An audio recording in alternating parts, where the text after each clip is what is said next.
Hello hi welcome to Kokila's kitchen. இன்றைக்கி நம்ம கிச்சனில் சூப்பரான வெஜ் மைனஸ் தான் பார்க்க போகிறோம். இது ரொம்ப ரொம்ப சிம்பிளான ரெசிபி, அதே சமயம் டேஸ்ட்டும் சூப்பராக இருக்கும். நம்ம இப்போ வீட்டில் மைனஸ் இல்லையேன்னு கவலைப்பட வேண்டாம், நம்ம உடனே செய்யக்கூடியது. கடையில் போய் வாங்குறதுல ப்ரிசர்வேட்டிவ்லாம் இருக்கும், நம்ம ஹோம்மேடாக செய்கிறதுனால அதெல்லாம் எதுவும் இருக்காது. ஸோ நீங்கள் உங்கள் குழந்தைங்களுக்கு கொடுக்குறதுல பயப்படவே வேண்டாம். ரொம்ப ஈஸியான ரெசிபி, ஈஸியாக செய்யலாம். வாங்க. நான் ஒரு 1/2 லிட்டர் பால் எடுத்து இப்போது நல்லா சூடு பண்ணிகிட்ருக்கேன். இது நல்லா சூடானதுக்கப்புறம் லெமன் இல்லைன்னா வினிகர் வச்சு இந்த பாலை ஃபஸ்ட்டு நம்ம திரித்து எடுத்துக்கலாம். இப்போ பால் சூடாகட்டும். பால் இப்போது நல்லா கொதிச்சிடுச்சு. நம்ம இந்த மாதிரி கொதி வர நேரத்தில் நம்ம எடுத்து வச்சுருக்க லெமன் ஜூஸை இதில் சேர்த்துக்கலாம்.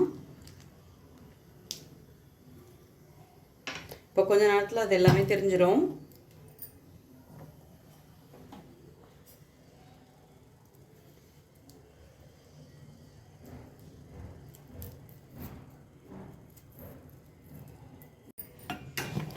இப்போது இது நல்லா திரிஞ்சு வந்துடுச்சு. நம்ம வடிகட்டிடலாம்.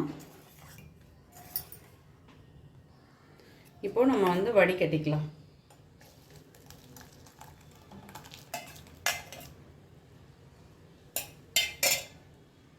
இப்போது இது வடிகட்டினதை நம்ம ஃபேனில் ஆற வச்சு எடுத்துகிட்டு வந்துக்கலாம். இப்போது மிக்ஸி ஜாரில் நம்ம வடிகட்டி எடுத்து வச்சுருந்த இந்த பன்னீரை இதில் சேர்த்துக்கலாம்.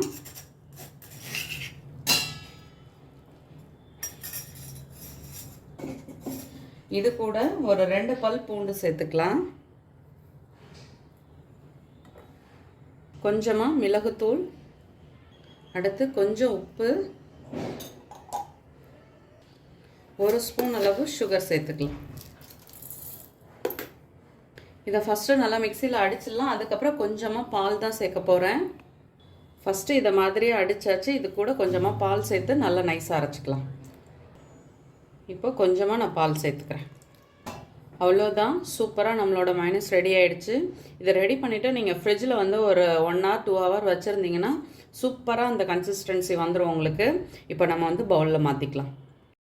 சூப்பராக வெஜ் மைனஸ் இப்போ ரெடி ஆகிடுச்சு. நீங்களும் கண்டிப்பாக வீட்டில் ட்ரை பண்ணி பாருங்கள். கண்டிப்பாக உங்களுக்கு பிடிக்கும். வீடியோ பிடிச்சா லைக் பண்ணுங்கள். என்னோடய வீடியோ உங்களுக்கு யூஸ்ஃபுல்லாக இருந்தால் சப்ஸ்கிரைப் பண்ணிக்கோங்க. மறக்காமல் ஃப்ரெண்ட்ஸ் அண்ட் ஃபேமிலிக்கு ஷேர் பண்ணுங்கள். ஷேர் பண்ணுறதோடு மட்டும் இல்லாமல் செஞ்சு பார்த்துட்டு உங்களோட கமெண்ட் சொல்லுங்கள். கட்டாயமாக லைக் கொடுக்க மறந்துடாதீங்க. தேங்க்யூ.